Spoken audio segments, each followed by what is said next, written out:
I escaped a possible subway shooting and hostage situation. Hey all. So I just got back from a trip to New York. I go there multiple times a year as I have family and a handful of close friends that live there.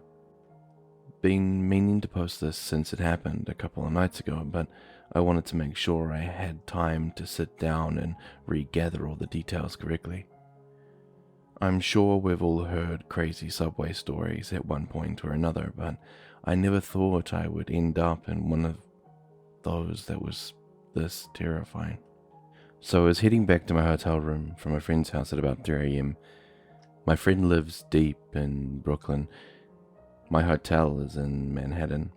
So if you know the city, you know it's about 30 to 45 minutes long of a train ride, give or take. My train finally arrived and I was happy to be headed home.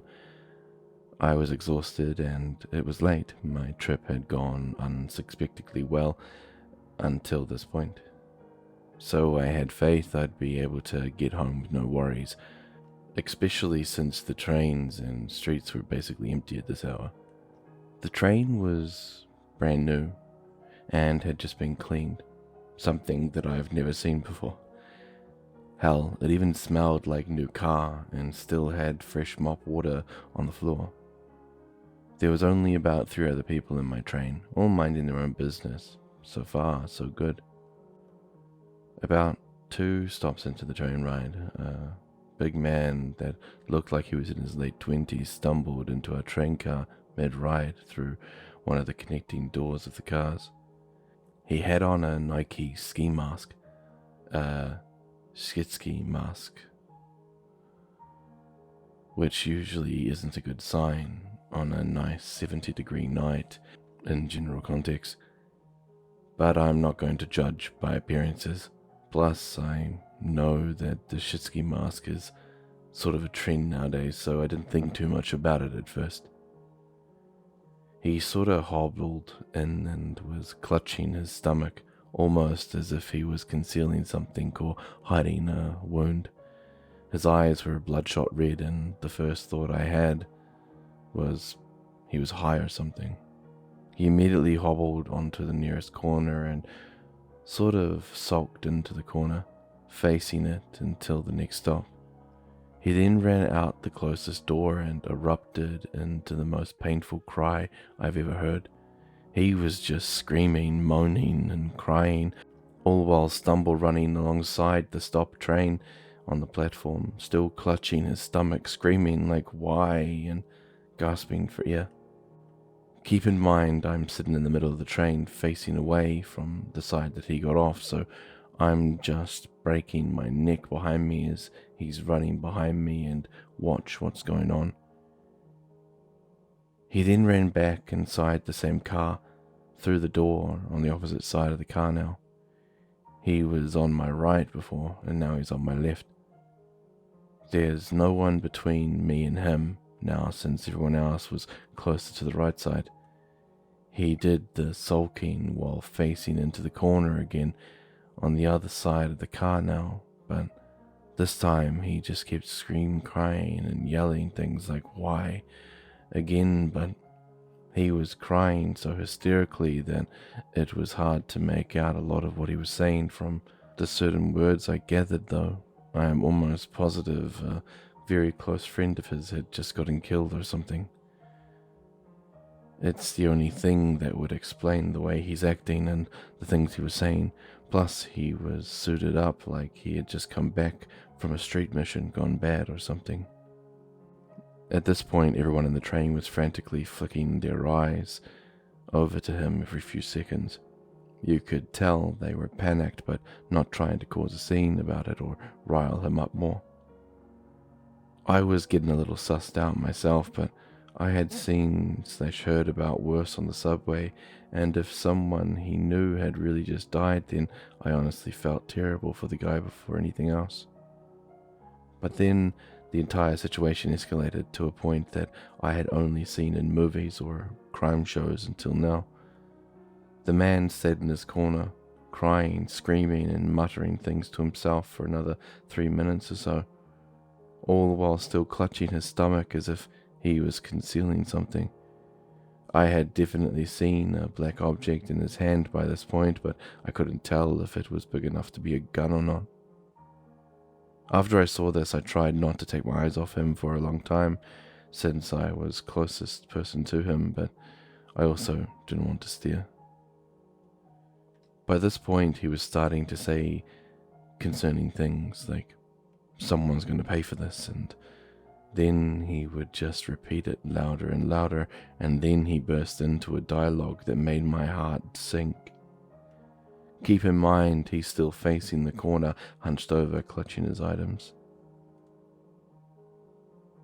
All you motherfuckers sitting on this train right now. All you motherfuckers sitting on this train right now. You're gonna feel me tonight. You hear me? You're gonna feel me tonight. And you're gonna fucking hate it too. Oh my god, you're gonna fucking hate this. You're gonna hate me. He kept getting louder and louder as he was saying this, to the point where he was basically screaming by the last part. I don't know what he said after that, because as soon as the train stopped next, I bloody bolted. He was screaming shit at me as I got off, but I couldn't hear it, and I definitely wasn't trying to turn back. I ran up to the nearest street exit, chain smoked a couple of cigarettes, and waited 20 minutes for the next train to come. I've seen enough of my life to know that this wasn't a situation that I was willing to gamble with at all. I pray that the last 3 people on the train got home safely, and that nothing happened. I briefly searched Twitter and the news the next day for any possible info I could find out about it, but I didn't see anything. But who even knows what's worth a headline to them nowadays? So, to the man in the subway at 3 a.m., I pray you find the solace you need and heal from whatever trauma you're going through, but please, let us not ever meet again.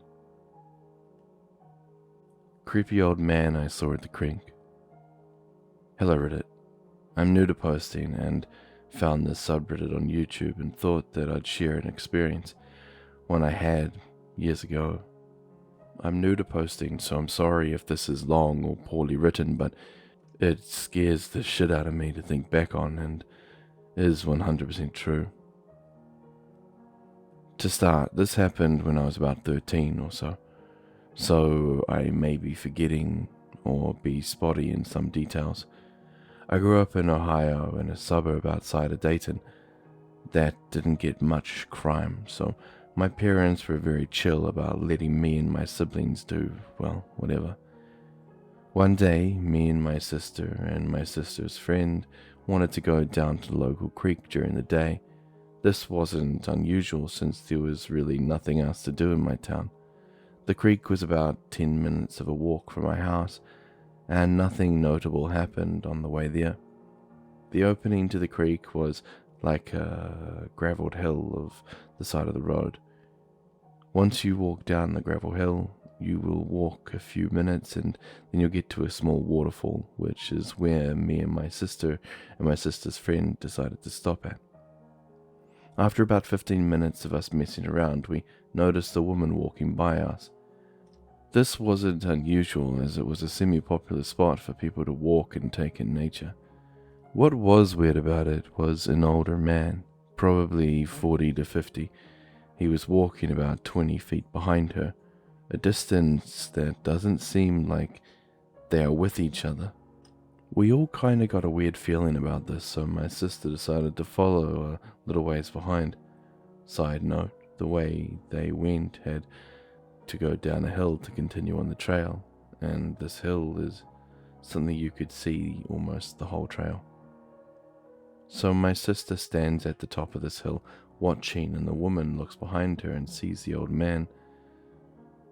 The old man continues straight down the trail while the woman goes down the left trail. Once the woman stops looking at the man, he turns around and goes down the same trail as the woman. At this point, my sister comes back to us and she told us the man's weird behavior, Being young and naive kids, we didn't think too much about it at all and just assumed he decided he wanted to go down a different part of the creek. Flash forward 20 minutes, and the old man walks by us, no woman in sight. And this part is the most scary. A bush about 15 feet in front of us, a different woman appears out as the man walks by. This bush is kinda dead, so you could see through it, and there's nothing behind it besides the woods. We don't know where this woman came from. It's like she appeared out of thin air, and she followed closely behind this man, no word spoken, and followed him out of the creek. At this point, we were scared shitless. A woman who we didn't see into the creek just appeared from nowhere and followed this random guy out of the creek.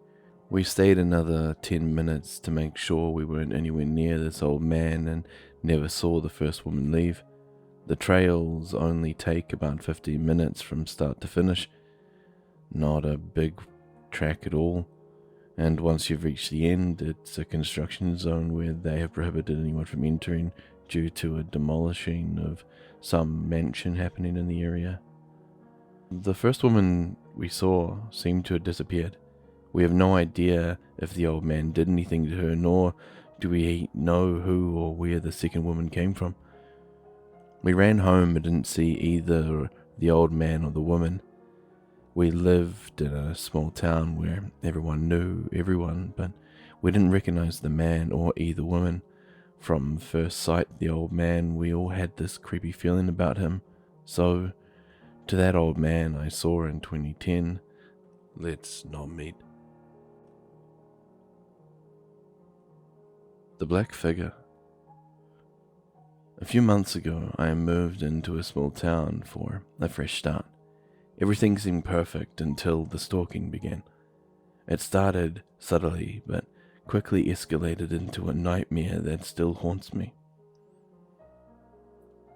One evening, as I walked home from my job at the local coffee shop, I noticed someone standing under a streetlight a block away.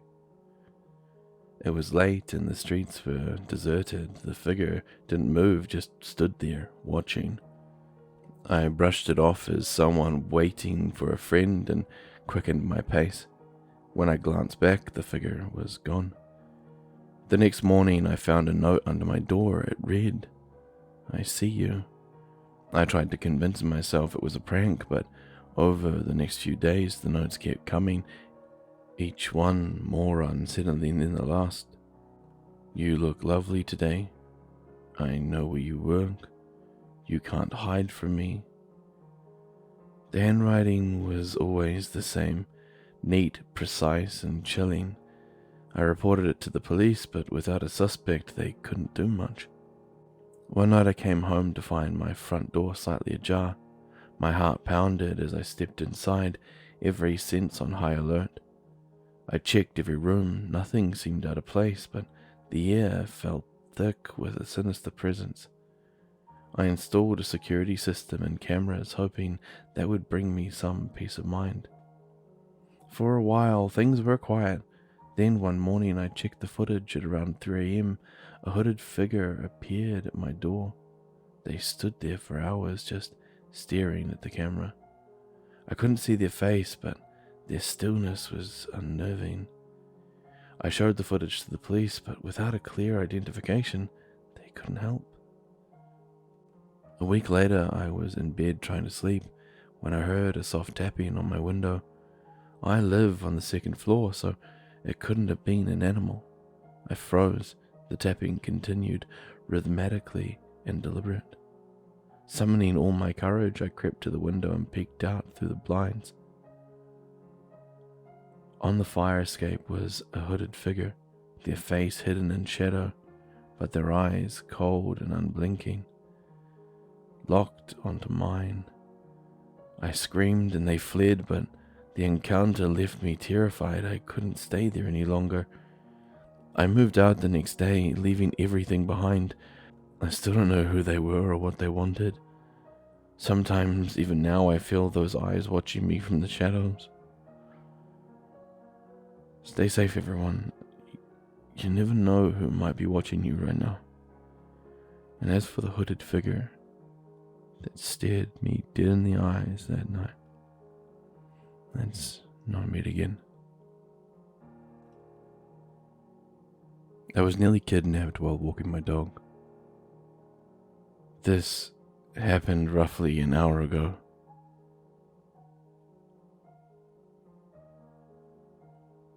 I, 14 female, was walking my dog Stella around my neighborhood.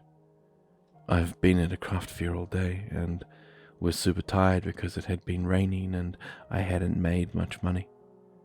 I was asked to walk Stella just after I'd gotten back with my mum, and I said yes.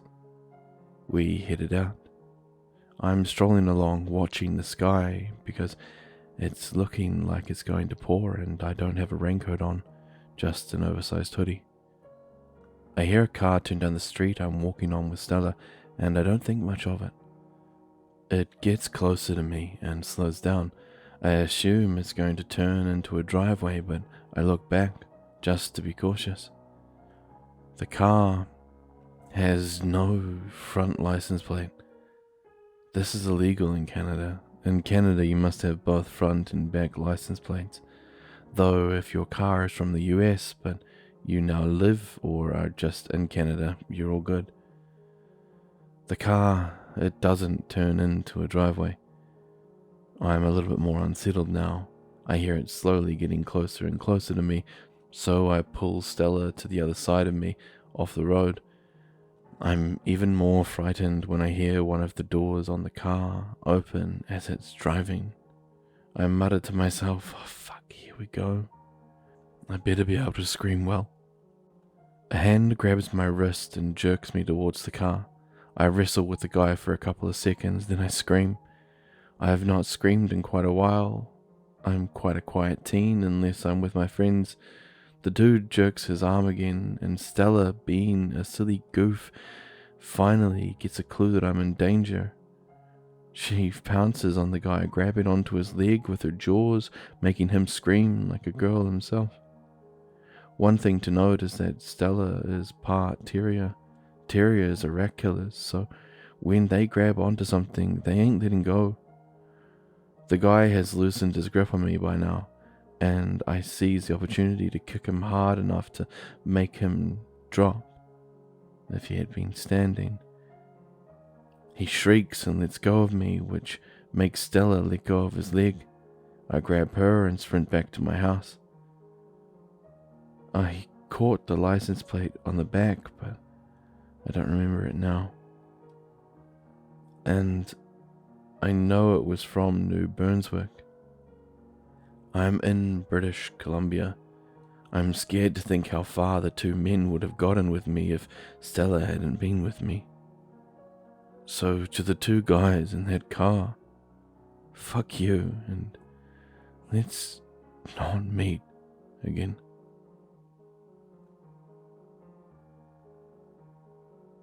I met a gang stalking victim. TLDR. Food delivery leads to a freaky conversation with gang stalking victim in front of his potential stalker. Back in 2021, I used to deliver for Uber Eats on my e-scooter when I needed some extra cash. I preferred late nights at around 11 to 2 a.m. Tips were better and I didn't have to worry about as many people. In this particular night in August at about 1 a.m., a delivery took me to an apartment complex by a university close to the edge of my city. I loved doing deliveries by this university. There was a nice bike trail I'd ride along for a while after dropping off orders. The customer gets their Taco Bell and I turn around, excited for my little ride. Near the intersection that leads to the university and the trail, there's a weird circular median, not a roundabout, and a little strip mall by the left. As I'm crossing down to the intersection, a black Dodge Charger quickly turns out in front of me and circles around the median, turning back into the strip mall park, facing the trail in the other side of the road. I immediately noticed three things. 1. There's no plate, front or back.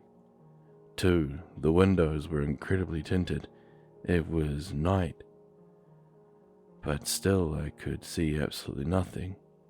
3, his headlights weren't on. I just got an insanely weird feeling. It didn't have any hallmarks of an undercover cop car. Something was just wrong. I get up to the little intersection, hop onto the sidewalk to press the crosswalk button and get across quicker, and I see a dude on a bike on the other side of the intersection, obviously staring at the car. The bike dude is also in front of the beginning of the trail, so I decide to ask him about the car as I cross the intersection. I've never seen a man that looked so spent. He was skinny and just looked exhausted. He didn't seem like he was on anything despite how rail thin he was. I approach the dude on the bike. The person in the car turns the fucking headlights on, illuminating us across the street. I was honestly kind of freaking out at this point and just wanted any kind of context or information. He told me that the man in the car had been following him for weeks now, and that he didn't know what to do. I suggested calling the police, and he immediately shot me down. He said he tried and they wouldn't help him. I asked why they didn't, and he implied that the guy in the car was affiliated with the police. I asked if there was anything that I could do, and he just told me to leave. He said there was nothing I could do for him, and it was best not to involve myself. His tone was dead serious. No longer in the mood for a trail ride, I took his advice and got the hell out of Dodge. As I begin riding off, the car cuts the headlights back off and turns back out across the circular median, this time coming to a stop in the road leading from the apartment complex instead of making a full circle. Bike dude was still just standing there.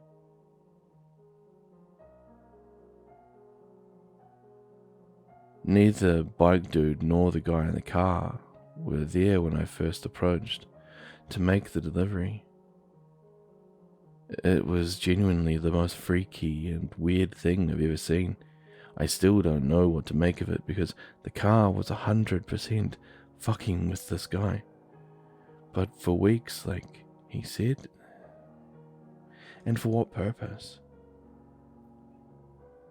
I've also been around people in psychosis before, and if he was mentally ill or tweaking, he was doing a damn good job at hiding it. I honestly wish I had asked him more questions, but I felt a pit in my stomach from the time I saw the car until it was finally out of my sight. I could have also been overblowing it, but I felt like prey. Maybe someone else has some insight, possibly. But either way, dude in the black car with your tinted windows, leave the dude alone and let's not meet.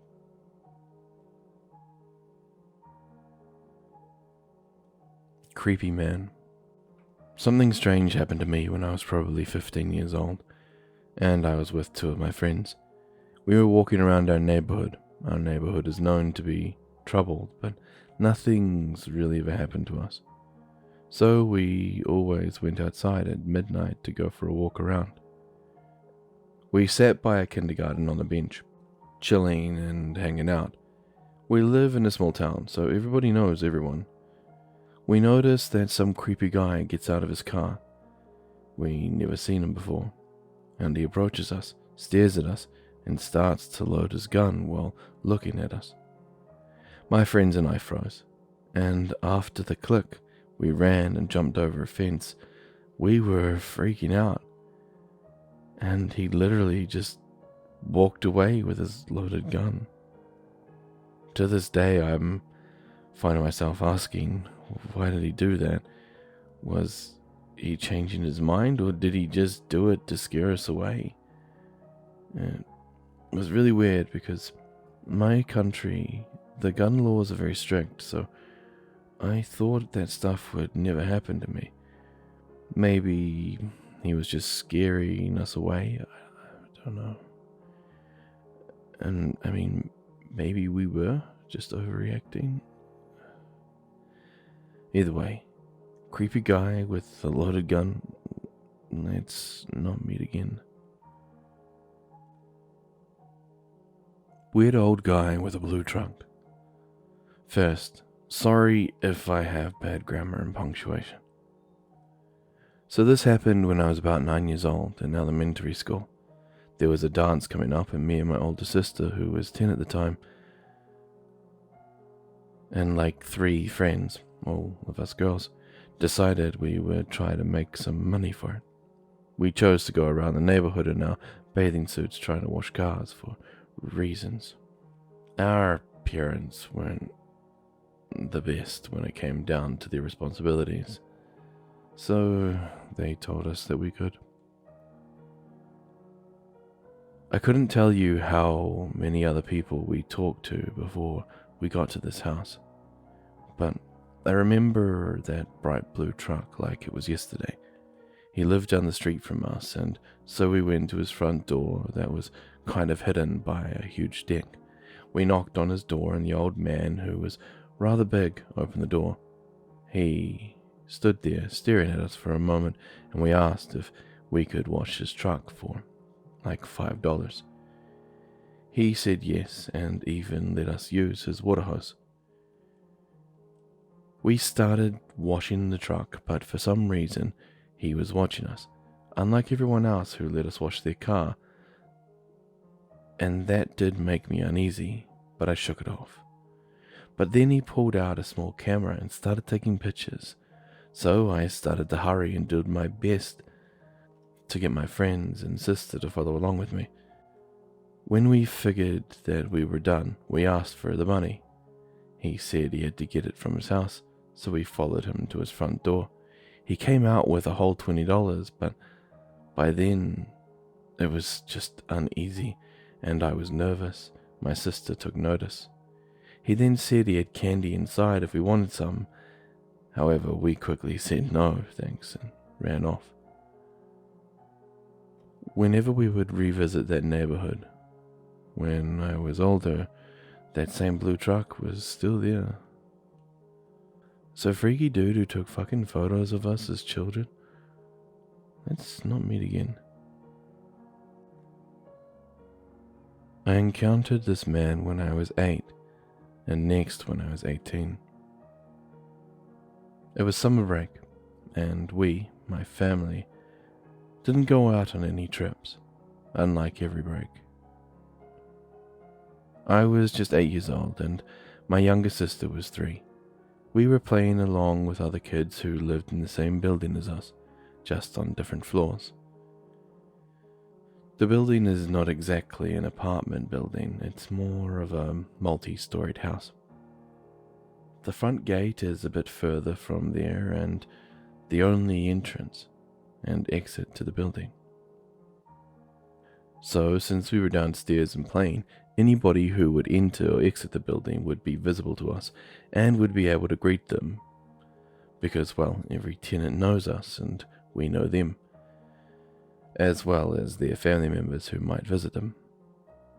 A new person visiting any tenant rare, but not impossible. Right adjacent to the big entrance gate is a small old-style window with a grill, but it has a small opening at the bottom. We're all playing, but then I got tired and sat on one of the chairs placed at the porch-like place. I'm not sure what to call it, to be honest. From there, the window thingy falls on my right, and I can see it as well as the gate clearly. I was just looking out when I noticed a man staring at the gate. He was able to look at my sister and friends through it. It concerned me when I realized that he wasn't even trying to look away and was just staring at them blankly. I turned around from where I was sitting and signaled my friends to move to the other side away from his sight, which he didn't understand. Frustrated, I turned back and I was about to stand up when my gaze fell on this guy and he was now staring at me. My body froze and I could feel fear creeping up on me. I couldn't move. I don't know why I stared back at him, and suddenly he started smiling, and When I say smiling, I mean full grinning from ear to ear. That scared the soul out of me, and I mustered up some courage, got up and ran towards my friends. I didn't tell them anything and just asked them to go upstairs with me, which thankfully they did without question. I didn't tell anyone about this. I didn't talk to my parents about it because I thought that they would stop me from going downstairs to play. The next day we again came to play, and I looked through the window just to make sure he wasn't there. Fortunately, he wasn't there. Or so I thought. 15 minutes in, and I stop. I turn and I spot that guy again. He was again standing in that very spot and staring at us. At me. I tried to play it cool because my friends knew nothing about him, but I couldn't for long, and we went back in again. From what I remember, this happened for 3 or 4 days, and now my friends start complaining about how I didn't let them play, and they were having to come back earlier than they were supposed to. On the 5th or 4th day, I don't remember completely, I made up my mind not to pay attention to him and just focus on playing. We were playing cricket that evening, and I was batting. I hit the ball hard, causing it to go over the gate, which was a very normal thing. And because I could see his grin getting wider and creepier, he went towards the ball on the road and picked it up. He then held his hand out, gesturing me to come and take it. I was shit scared at this point, but I had to go, so I did. As soon as I reached to take the ball from his hand, he bent forward, coming closer to my ear, and his words are still ringing clearly in my ears to this day. "I'm a good man. Look at the window when you go inside. I'll leave something for you." This is a rough translation in English. It sounded much worse in my native language. It sent shivers down my spine, and I ran with the speed of light.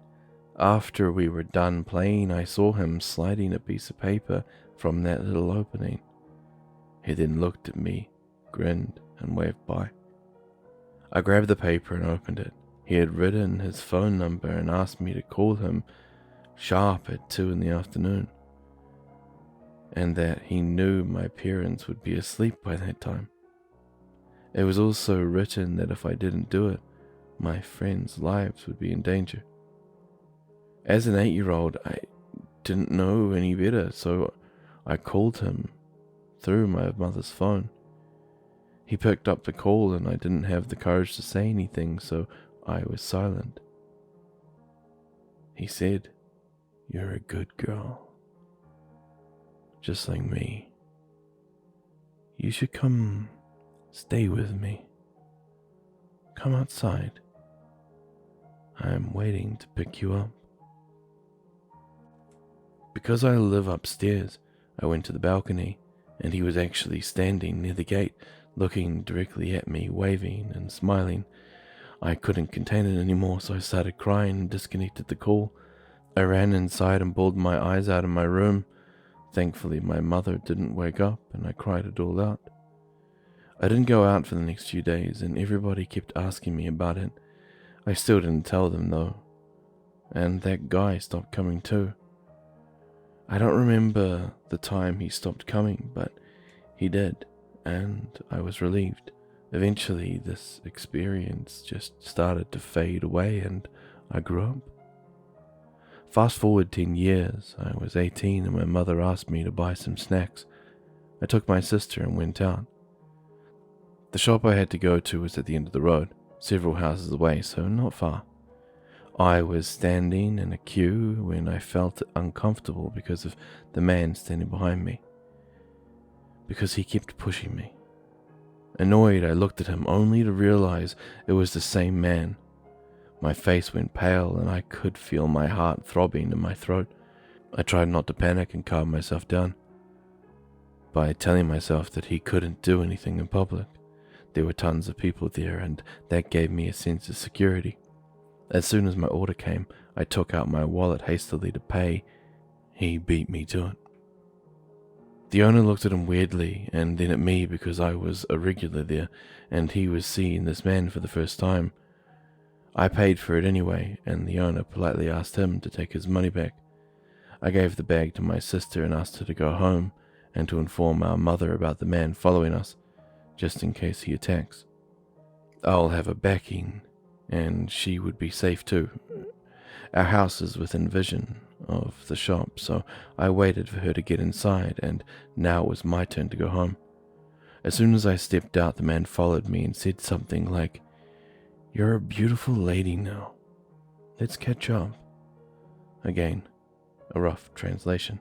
I kept walking and walking, but now that we were far from the shop, he started to speed walk, and I had to walk faster. I could feel goosebumps all over my body. I started running, and I could see him catching up to my speed. When the owner called him loudly, saying that some of his money was still at the counter, and asked him to come back, which gave me enough time to get inside and lock the gate. I haven't seen him since that day, and it's been about 2 years. I'm 20 right now, and I hope I never meet him anywhere in the future. I hope I never see him again, and I don't know why. It has installed a paranoia within me, and a dread seeing him when I turn 28. Edit. I told my mother everything after that. Because my dad lives in another city for work, I didn't tell him since it would make him hella worried and possibly affect his work. My distant uncle is a local cop. He's quite close and trustworthy. We tried finding the creepy guy after, but we couldn't. He literally vanished into thin air. We also asked the shop owner about him, but he said the guy came back, took his money and went away. Nobody else paid enough attention to this guy, so we couldn't find anything. I go to college by public transport now, so I have to walk around like 1 kilometer to reach the stop. I take the other road, which is the opposite to the road that leads to the shop. It takes longer comparatively, but I feel safer doing so at least.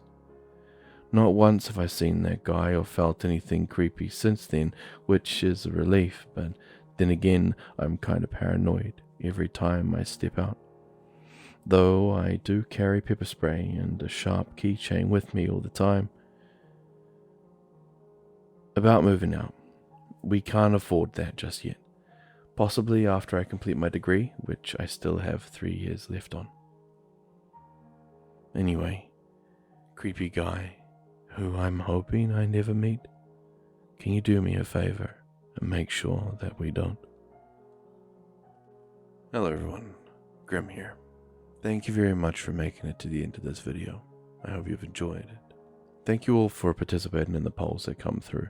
It really does help. I'm really trying to build my channel for you guys, not for me. So if I put a poll out and there's something you see in the options there that you would really enjoy, then select the answer. Or if you would like something further or more details, just type it into the chat's comments below. Now, I'm going to be starting a secondary channel. Not for any major reason, but just so I can get my compilations up, because I did see that there was quite a lot of people who didn't necessarily want to see my compilations of videos that I've released over weeks, but also I did see that there was a good chunk that did, so I thought maybe if I have a secondary channel which I upload those to, then it won't impact my primary channel and everybody will be able to, I suppose, live happily, not having me interfere with their general listening to my weekly videos or daily videos. Anyway, I'll release more information about that when I have it. So as always, be safe wherever you are. Have an amazing night or day, and I'm Grimm, and I'm, well, signing off.